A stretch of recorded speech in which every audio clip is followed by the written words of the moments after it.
Okay, so we are in Rosh Chodesh Elul, and I'll try to share with you some of the thoughts that I had. Of course, nothing is mine, but I want to let's try a little bit. Maybe this month will be a little bit different for us. So I always had a problem why the Magen David is a Jewish symbol. Because if you look at archaeology, which I love archaeology, it's not really a dominant symbol, the Magen David, the Star of David. You know, you even find sometimes the real swastika, not the one that Chas v'Shalom, the Nazis in Machshim had, the real swastika, which represent, I guess, I don't know what, the power of the universe, I don't know what it does. But you find it, but you don't find really the Star of David as a dominant Jewish symbol, and yet it became one to the point that even the Zionists made this as a seal on the flag of the state of Israel. And I was always wondering, I said, why not, for example, Luchot HaBrit, right? Or let's say the menorah, or the Aron HaBrit, or I don't know, maybe Nesher, an eagle, maybe a lion. Why the Magen David? It seems really, really weird. So let's try to simplify. Let's try to really see what it is. And let's try to describe Judaism in terms of geometry. I used to hate geometry. And I have to tell you, once I finished school, I actually fell in love with geometry and math. So I'm very much with geometry. Just do me a favor, guys. Put the phone if we're going to break them. So if we're going to look at the geometry of the Star of David, what do we have? We have two perfect triangles. So we call the golden triangles. One up with a point up, one with a point down. And maybe we could say that it represents a certain aspect in Jewish principles and Jewish philosophy that the Jew must maintain in order to be able to move. So let's look at this way. Let's look at the one with the triangle with a point up. And if we're going to describe Judaism as a triangle in terms of the upper triangle, so we're going to have three pillars of emunah, of avodat Hashem, of what it is to be a Jew. Hey, Don. The first one will be emunah. The other one will be mitzvah. Maybe today I'm going a little bit Hasidish somewhere along the line. Don't be surprised if it sounds like Buddhism, but it's not. It's pure Jewish. And the other one is tikva, is hope. Emunah, mitzvah, and tikva. The emunah is a form of outlook into the world through and trying to find the fingerprint of this great entity that exists beyond the universe, which we call HaKadosh Baruch Hu, in other words, known as God. The mitzvah is the establishment that there is a difference between good and bad, right? We designate between good and bad, and we are obligated to the good. And the hope is what we say in Hebrew, the regesh, the feeling that is there, maybe somewhat of a utopian dream that regardless of everything, the world is going to get its tikkun. The world is going to be fixed. One way or another, we know this world is going to get fixed. We would like to do it ourselves, and we would like to do it as soon as we can, but one way or another, this world is going to get fixed. And that's a wonderful thing, because it says, Umacha Hashem Elokim dim'a me'al kol panim. That's in Isaiah. Isaiah 28:8. 28:8. So that triangle of ideals left its mark in humanity, and also in each and every one of us.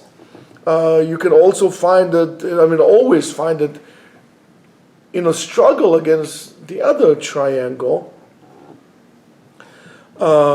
which we call it, maybe the triangle of the Yetzer Hara, of the three masks of the Yetzer Hara.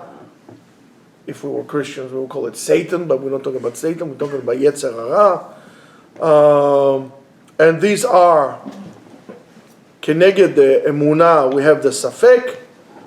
Keneged the Mitzvah, against the Mitzvah, we have the Pitui, the temptation. So the first one was the doubt, temptation. And the last one is Yeush, despair.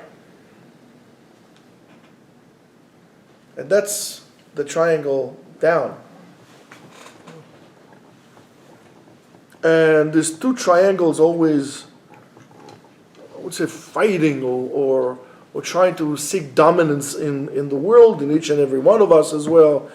And as we say, Safek, doubt, is against Emunah, against belief, faith. And temptation is against Mitzvah. It's very important to remember that. And despair corresponds, the opposites of what we always like to hope, is the hope.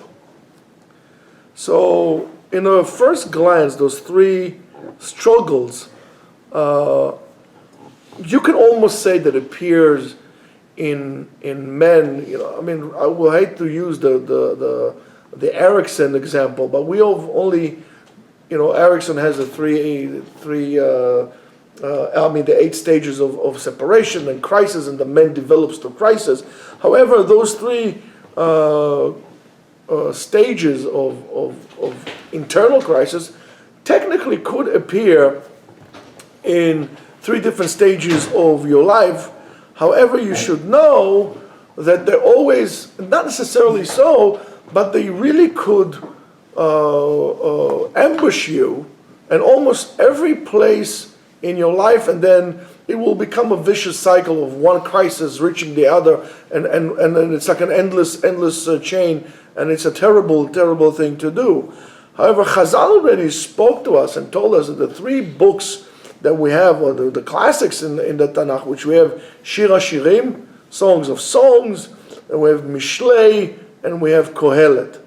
Also, based on the fact that so-called Shlomo HaMelech wrote them in different stages of his life, also represent the 3 different stages of our lives, which is relevant to him and relevant to us and relevant to many other things. So Chazal says when a person is young, he says shira, he says poetry, right? But together with that, in his young age, a person must fight against temptation. This is the ages in which you are now. You experiment all kind of different things. You're tempted to try, and so on and so forth. You like romance. You play. You're playing your role games over here. But one is against the other. So right now, your biggest thing is temptation. Everything is on you, it's in front of you, the world is fresh in your eyes, you're fresh, you have a lot of power, you're young, you think this thing is going to last forever, right? And the world is yours and is here for you to conquer. In a way it is, but the temptation is greater, right? Listen, when you're going to, some of you, actually most of you are quite ugly anyway, but thank God for that. But in your mind, you're going to go to talk to a nice girl, she's going to get back to you, you're going to fall in love, right? But you're going to become 70 years old, you think some young girl is going to look at you. Yes, you are looking at the young girls with the same eyes, but you forgot the outside, facade. You look like old. Right? So, there is, and that's, by the way, a crisis that many people experience. Now, when a person gets a little older, he starts to say divrei chokhmah, some words of wisdom, arba'im lebina, he starts to learn Kabbalah, and so on and so forth. That's Sefer Mishlei. Sam, how do we say Mishlei in English? Proverbs? No. Oh, huh? No. Yeah, Proverbs. Proverbs. Yeah. That's right, very good. And how we say Kohelet? Escalade? Yeah, I knew that. How? Escalade? No escalator. Ecclesiastes. Ecclesiastics. Yes. Yeah. So, and together with that, when he starts to get older, right, when he starts to say wisdom, all of a sudden he starts to have doubts. Well, maybe, all kind of different maybes. And when a person gets older, he feels the hevel havalim. He feels the nonsense of his life, and he has to fight what most people find in their old age, which is despair. You know, I sent to some of you this like story / joke about this guy who was, you know, he wanted to see he wanted to find what's the secret for good life. He was like 70 years old, traveled until he was 80 years old, all over the world, ask everybody, what do you think is the secret for good life? What is the secret for good life? And so on and so forth. So he finds this old, at the beginning I thought it was an old Hasidic Rebbe, but then I thought it was like, you find this Sephardic Mekubal in the old city of Tzfat, sitting there in the corner, and he said to him, Rebbe, and he said to him, I'm not a Rebbe, I'm Chacham. He said, yes, what is the secret for good life? And he said to him, it's very simple. Just do good things. So the guy said to him, what do you mean, just to do good things? He said, yes, don't do bad things and do good things, that's going to be good life. The guy said to him, but that I already knew in the age of when I was 3 years old. So the Chacham said to him, you're right, you knew it when you were 3 years old, but when you became 80, you forgot about it. And that what we forget becomes despair. Like you wonder, like, what is this in my life? This is all what it was all about when you were young. You were young and your heart was an open book. You used to say, live and let live. You know you did. Right? And you know what happens when you say when you're older? Live and let die. It's a very unhappy song, very despair song. Anyway, when you look at yourself, it says all the things that I struggled and I fought and I got arguing about and I was upset about, it's so meaningless now. One of the things, by the way, if you want to avoid yourself from making crucial mistakes in your life, is when you're about to do something, just ask yourself a very, very simple question. Is this action that I'm about to do going to make me proud 40 years from now? Take that 40 years from now in the desert of your life. Is this going to make me proud? Is this something I'm going to regret 40 years from now? Is this thing that I'm about to do now going to have any meaning 40 years from now? Well, you know it's very simple. If the answer is no, so don't do it. If the answer is yes, go ahead. But truthfully, the problem is truthfully. That truthfully is a big problem. So in principle, right, this is, we were talking about those three stages in life and so on and so forth. This is a very nice description of the periods of man through as he goes through his life and all the challenges that he comes. However, those challenges, as I said to you before, not necessarily come in those specific periods. I mean, we do see today many young men and women who are in total despair. And I'm going to tell you something. I think the biggest problem that we face today, unfortunately, in Judaism, is not necessarily that we don't learn enough Torah. There is a reason why we don't learn enough Torah. There is a reason why we don't have so many people of frum again and keeping and living life like a Jew. The reason is very simple. We don't teach them spirituality. And I'm not talking about Kabbalah Center spirituality or Madonna or red strings or all kind of like nonsense like that. I'm talking about real spirituality. There's no learning of such things. Nobody talks about it, maybe because nobody knows about it. Everybody's busy putting up a show. But those kids that are completely despair, and you see it comes now and now.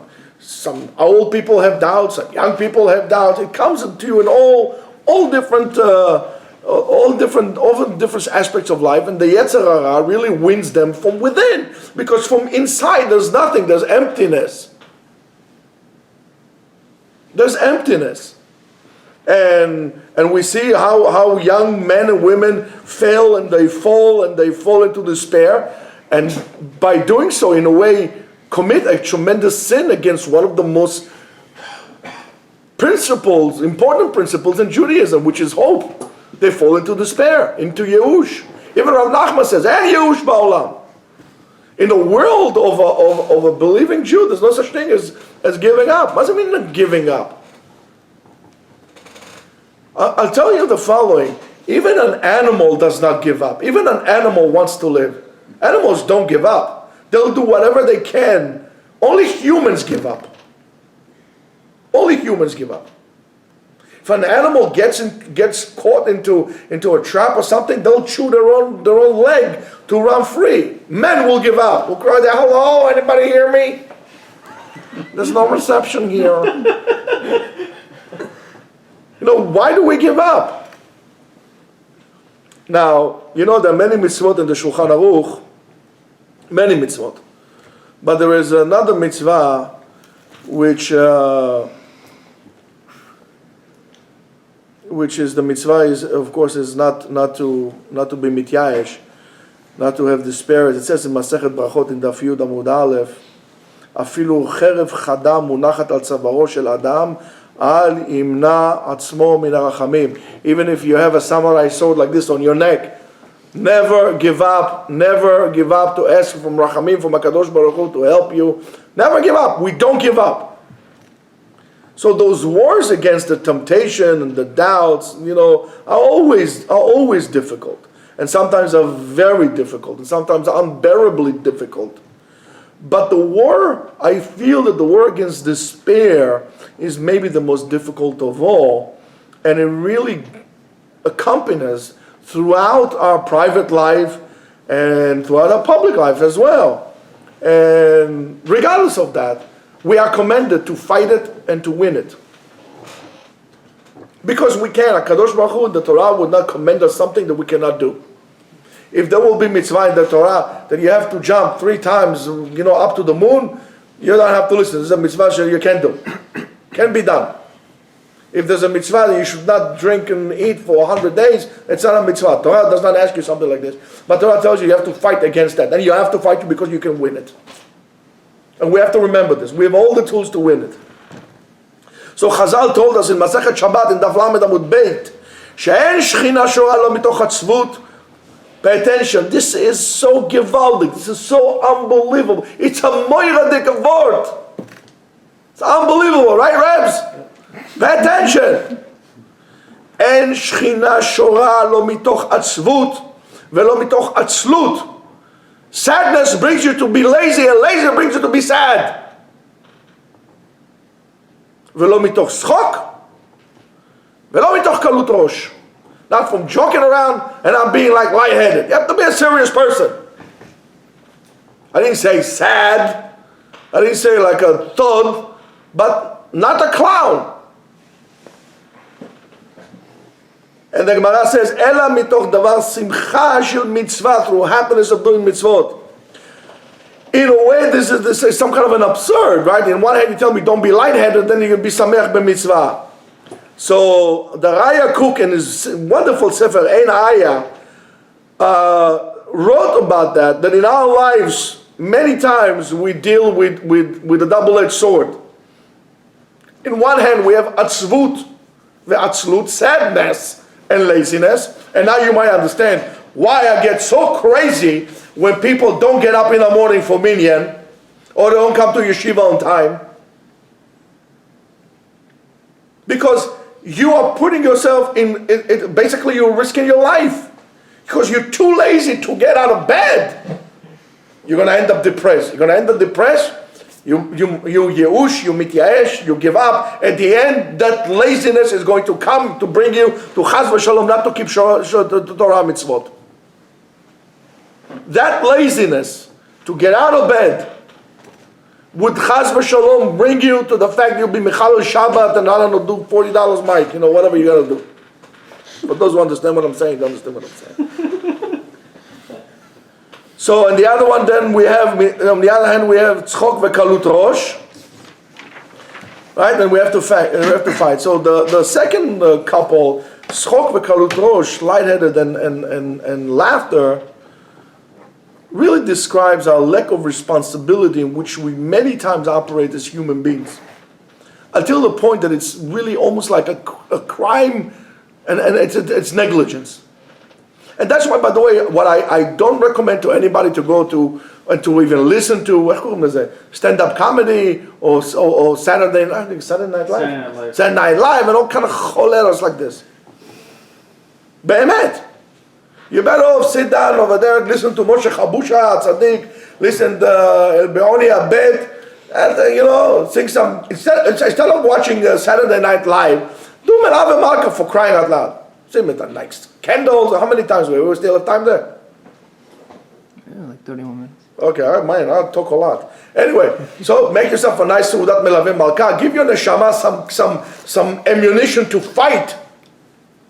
You're throwing the neshama to the lion pit, but what do you give it to fight against this? Make some spiritual thing. If your wife tells you, oh, goodness, oh, Baruch Hashem, Shabbat is early now. Oh, I can't wait till Shabbat leaves. Oh, goodness, Shabbat is so long. Say, Habibti, Yaeni, Aruchi, don't worry about it. I'll do the dishes. You sit down, but never complain, especially not in front of the kids. And also not in front of me. Never complain. Rabotai. I was thinking on this on Friday night, Erev Shabbat, saying, how beautiful is the singing of Lecha Dodi when we sing Mizmor Shir. It's like your neshama wants to go. And yet, there will be one day in which we would not be able to say Lecha Dodi and to greet the Shabbat, Boi Shabbat, Boi Kala, Boi Kala. We're going to be dead one day. And yet, I can't believe that there are Jews who don't run to shul to say Boi Kala, Boi Kala. When did you think about that there's going to be an end to your Boi Kala one day? So next time you sing and shoot, sing, maybe it's like your last time. So let's leave those things. Let's talk about the first couple, which is sadness that usually accompanies by laziness. And this is maybe a very interesting description of how we could actually change or bring ourselves to be to be depressed. Because depression is really a certain balance of chemicals in your brain. So when you sleep a lot, you change the chemistry of your head. When you're lazy, yet you gear your head into or you put your mind into a mode of a different chemical reaction over there. That laziness brings you to depression. And at the end of that, at the end of this extreme, really depression becomes a mental illness. To the point that you can go into a psychiatric ward. But to us, it's really more existential in terms of the existence of the way I relate to my reality. I'm lazy to my reality. You need to. I saw something that my nephew said, and I'm going to beep it, but I thought it was, maybe inappropriate, but a little genius. He says, life's a beep, right? So therefore, if it's easy for you, you're not doing it right. Do you understand what I'm saying? You want everything to be easy. And if things are too easy for you, you're not living life. Therefore, if you're looking for the easy way out all the time, you're not living life. You're running away from life. Now, the Chassidut took this struggle against laziness and sadness to one of its core focal points, and that's what Rav Nachman Breslev said in Likutei Etzot Erech Simcha Chav Gimel. He says, and I'm quoting, "Tzarich lizaher me'od me'atzvut ve'atzlut." You have to be very careful. I mean, I don't understand. How can he say? I don't know. I really don't know. You have to be careful for Atzlut. Yeah, but yet the Davar Shacharit at 11 o'clock.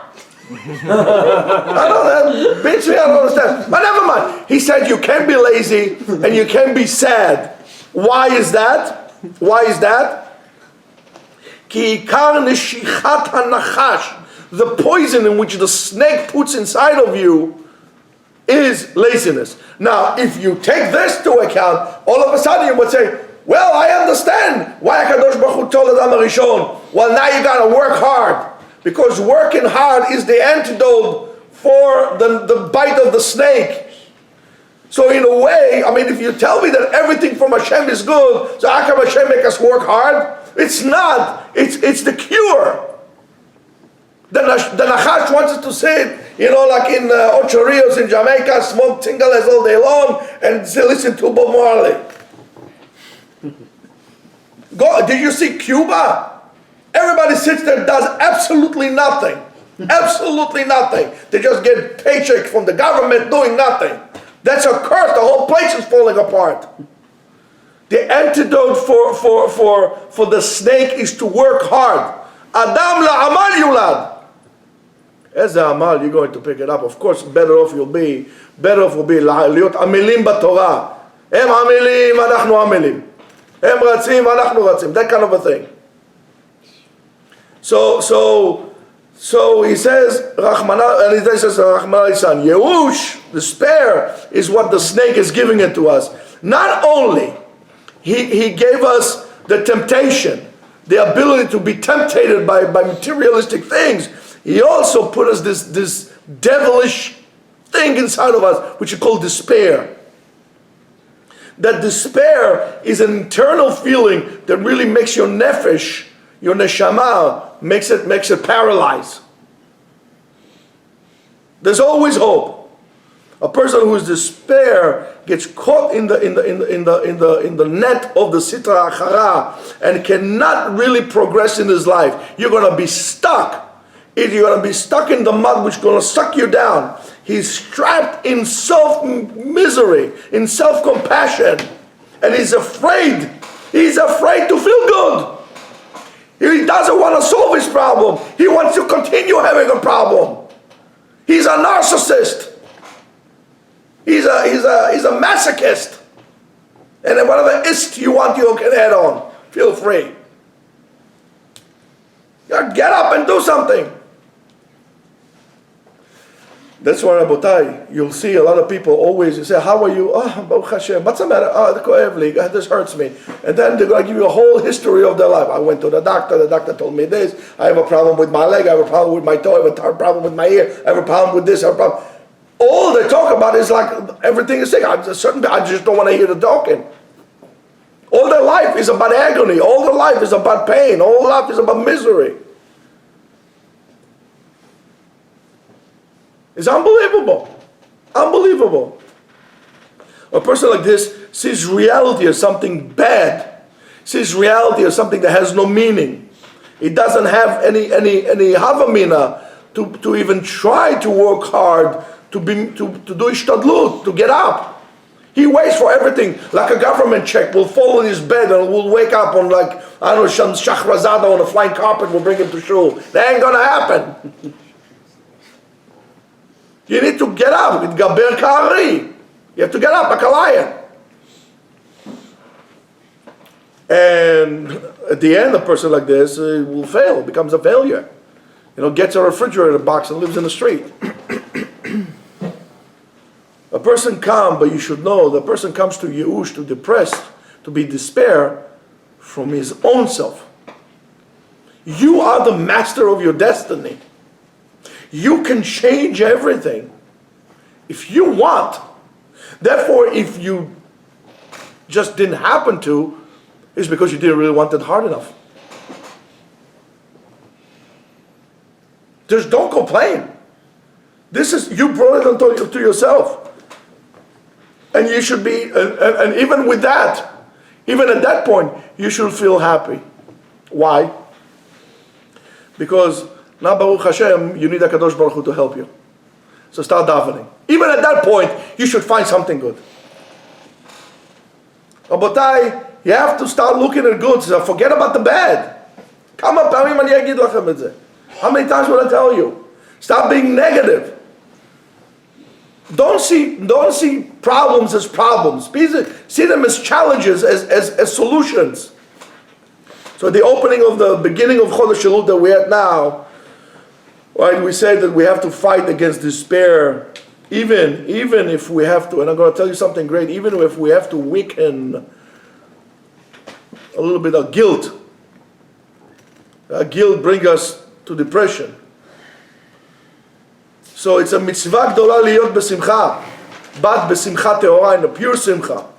Not in a simcha that is mezuyaf, that is fake, that comes from being cynical or some kind of a sadistic, the tense that you have inside of you, for other people. On that, the Rav Kook says in Orot HaKodesh, Chelek Gimel, shekol hamidot efshar la'alotan. All the midot, all the qualities, you could lift them up. Why? There is a root in the kedusha, so you can take it and elevate it. Chutz mi'atzvut. Besides sadness. So the sadness ein la shoresh klal. Why? Because it says ki oz v'chedva bimkomo. The simcha, the joy, is one of the characteristics, so-called, of HaKadosh Baruch Hu. So even if you did an avera, but I'm telling you, even if you did avera, be aware of your avera, but don't be paralyzed by the fact you did an avera. Use this now as a stepping stone to move up higher. Don't be obsessed in your averot. Okay, I did it. Let's try to fix it now. I'm happy. Yesh li bema la'avod.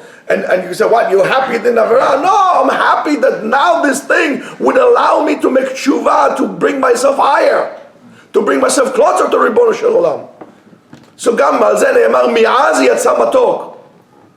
Even from that, something sweet could come up. But you can't be obsessed with it, because the more you're going to be obsessed with your sins, the more you're going to do it. Maybe this is why we can understand why the Magen David is so important for the Jews. To remind us, to warn us, and to guide us on the ways in which we should conduct ourselves in our lives, to be better appropriately serve HaKadosh Baruch Hu, to bring this tikkun olam. Od b'yamenu, amen. Amen.